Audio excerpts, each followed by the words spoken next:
Hacked emails reveal Clinton campaign errors. On the eve of the New Hampshire primary in February, a longtime aide to Bill Clinton was worried. Hillary Clinton was about to go down to defeat in the state, and the former president was despondent. "He's losing it bad today," Mr. Clinton's chief of staff, Tina Floor Hanoi, wrote to John D. Podesta, Mrs. Clinton's campaign chairman, in an email. She added, "If you're in NH, please see if you can talk to him." The email was one of thousands released by WikiLeaks on Monday that provided a revealing glimpse into the inner workings of Mrs. Clinton's campaign. They show a candidacy that began expecting a coronation and was thrown badly off course by a misreading of the electorate and a struggle to define what she stood for. Stretching over 9 years, but drawn mainly from the past 2 years, the correspondence captures in detail the campaign's extreme caution and difficulty in identifying a core rationale for her candidacy, and the noisy world of advisors, friends and family members trying to exert influence. At one point, more than a dozen campaign aides corresponded about whether Mrs. Clinton could tell a joke at an Iowa dinner about the hairstyles of 2 Republicans, Donald J. Trump and Trey Gowdy, the representative from South Carolina who led the inquiry into Mrs. Clinton's handling of the attacks in Benghazi, Libya. "I love the joke, too," wrote Jake Sullivan, Mrs. Clinton's policy chief, but he added that Mrs. Clinton should stay above the committee. The exchanges show how Mrs. Clinton's long-gestating plans to pursue the presidency collided with a newly populist mood in the Democratic electorate, which one of her advisers called the Red Army. And they detail how, even as Mrs. Clinton was brushing off questions early on about her political plans, insisting that a run was not on her mind, she had already enlisted aides to wrestle with how to reposition a career politician as an agent of change and how openly to rely on gender to stoke grassroots enthusiasm. Glenn Kaplan, a spokesman for Mrs. Clinton, did not dispute the authenticity of the emails, which were believed to have been obtained by hackers who breached Mr. Podesta's account. But he assailed Mr. Trump's campaign for praising their release. This comes after Donald Trump encouraged more espionage over the summer and continued to deny the hack even happened at Sunday's debate, Mr. Kaplan said, alluding to election-related email hacks that have been linked to Russian security forces. Mrs. Clinton's voice is mostly absent. The leak includes few emails from the candidate herself. But the exchanges among her aides are sometimes less House of Cards than Veep, HBO's scabrous comedy dissecting the vanity and phoniness of Washington. In one 2014 email exchange with top Clinton aides, Roy Spence, a longtime friend and ad maker for Mrs. Clinton, sent over possible slogans to sum up her candidacy. "Neither change nor continuity but the different way. The new way," Mr. Spence wrote. He went on, "She champions with clear vision and grit. We will build not the partisan ships, but rather the ship of state flying the American dream flag." The emails reveal interminable debate on matters both large, such as Mrs. Clinton's splashy June 2015 campaign rollout speech on Roosevelt Island in New York City, and small, such as whether she should make a crack about her graying hair. More humor, first woman, ass kicker and coloring her hair, Jennifer Palmieri advised, referring to a line in which Mrs. Clinton says she would not have to worry about her hair going gray in the White House. Almost all campaigns calibrate stagecraft, speeches and strategy. But the new emails seem to underscore Mrs. Clinton's public struggles in defining her politics and her reasons for wanting to become president. The private discussions among her advisors about policy, on trade, on the Black Lives Matter movement, on Wall Street regulation, often revolved around the political advantages and pitfalls of different positions, while there was little or no discussion about what Mrs. Clinton actually believed. Mrs. Clinton's team at times seemed consumed with positioning and optics. In August 2015, her aides debated how Mrs. Clinton should reveal her long-awaited position on an issue of major concern to the Democratic electorate, the Keystone XL oil pipeline. She had chosen to oppose it, potentially undermining President Obama.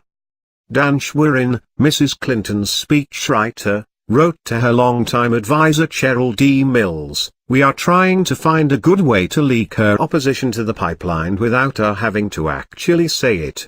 A month later, Brian Fallon, a press aide, suggested leaking her position to the news media by mentioning it during a meeting with Labour leaders, rather than with an op-ed article. Do we worry that publishing an op-ed that leans this aggressively into our newfound position on Keystone will be greeted cynically and perhaps as part of some manufactured attempt to project sincerity? Mr. Fallon wrote. The best way to appear consistent, he concluded, was if her position merely leaked out of the Labour meeting. In another exchange, in the fall of 2015, Mrs. Clinton's speechwriters circulated a draft of an op-ed about her plan to reform Wall Street.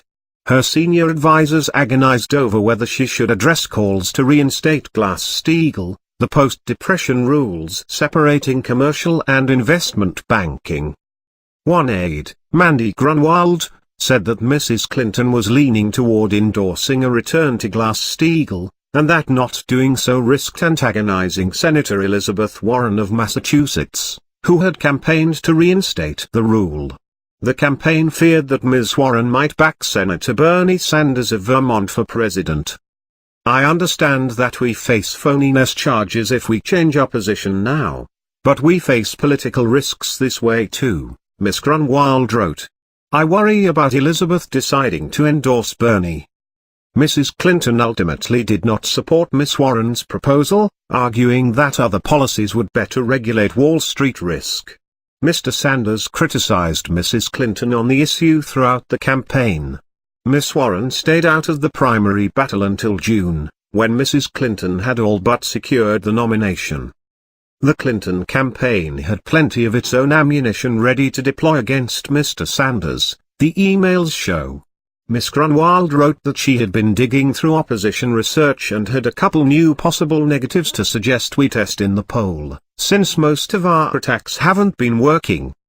In another lengthy exchange, aides debated various ways to repair the damage with gay rights activists angry over Mrs. Clinton's long-stated, and dubious, assertion that the Defense of Marriage Act, signed by her husband in 1996, was necessary to diffuse political momentum toward a constitutional amendment banning gay marriage.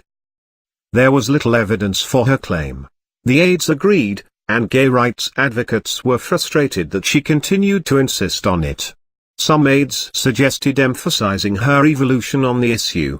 Another aide recommended a statement in which Mrs. Clinton would admit she was wrong. But Mr. Schwerin said Mrs. Clinton would resist. I think everyone agrees we shouldn't restate her argument, he wrote. Question is whether she's going to agree to explicitly disavow it. And I doubt it. A few days later, at a presidential forum, Mrs. Clinton revised her explanation but fell short of admitting a mistake. Thinking back on it, those were private conversations that people did have about a potential constitutional amendment, she said. She added, if I'm wrong about the public debate, I obviously take responsibility for that. In another email chain, from March 2015, 4 aides fine-tuned and sought State Department approval for a Twitter post in which Mrs. Clinton would address for the first time revelations that she had used a private email server during her tenure at the State Department. By August 2015, when Mrs. Clinton agreed to publicly apologize for exclusively using a private server, her lawyer, David Kendall of Williams & Connolly, vetted Mrs. Clinton's belabored statement of remorse. Maybe it's only me, but handover seems a little pejorative. How about just turn over? Mr. Kendall said, referring to Mrs. Clinton's explanation that she had provided 30,000 emails. One misstep, he warned, and people will say that they go again, misleading, devious, non-transparent, tricky, etc. Mr. Bodester's correspondence also provides fresh insight into his rarefied role as the de facto head of a sprawling political and philanthropic operation with dueling fiefs and family members. When an outside group headed by David Brock, a Clinton ally, signaled plans to demand that Mr. Sanders release his health records, drawing Mrs. Clinton into an unwelcome spat. Another Clinton advisor, Neera Tanden, wrote to Mr. Podesta to grouse. "Maybe he actually is a Republican plant," Ms. Tanden said of Mr. Brock, a self-described former right-wing hitman. Dramas within the campaign aside, Mr. Podesta wrestled with public criticism of the Clinton Foundation and a bitter rift that broke out between Chelsea Clinton and Douglas J. Band, a longtime aide to her father.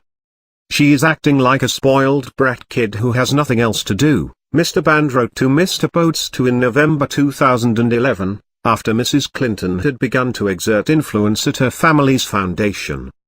"Doug apparently kept telling my dad I was trying to push him out, take over," Mrs. Clinton told Mr. Podesta. The emails showed that the old tensions between Mrs. Clinton and Mr. Obama's inner circle occasionally surfaced.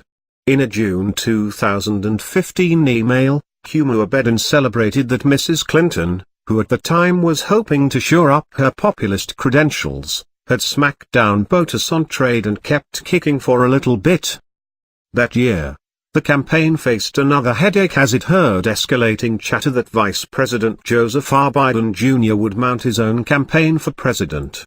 Donors phoned in reports on Mr. Biden's behind-the-scenes maneuvers to advisors like Ms. Tanden, a longtime policy aide to Mrs. Clinton, who relayed them back to Mr. Podesta. Steve Elmendorf, a lobbyist and longtime Clinton backer, emailed her campaign manager to warn about one supporter in particular, Linda Lipson, the head of the American Association for Justice, a trade group for trial lawyers, who was working to make sure members of the group did not back Mr. Biden, but who felt neglected by the Clinton campaign. "I get multiple freak-out calls every morning and I try to talk everyone off the ledge and not bug you all," Mr. Elmendorf wrote. But Linda is in a different category. Meanwhile, elected officials who supported Mr. Sanders over Mrs. Clinton often felt the wrath of the Clinton network. When Representative Tulsi Gabbard of Hawaii resigned her position at the Democratic National Committee to endorse Mr. Sanders, two longtime Clinton supporters wrote to Ms. Gabbard to say they would no longer raise money for her. They also forwarded the email to Ms. Abedin and Mr. Podesta. Ham dropped. They exulted, with a typo, clearly meaning hammer.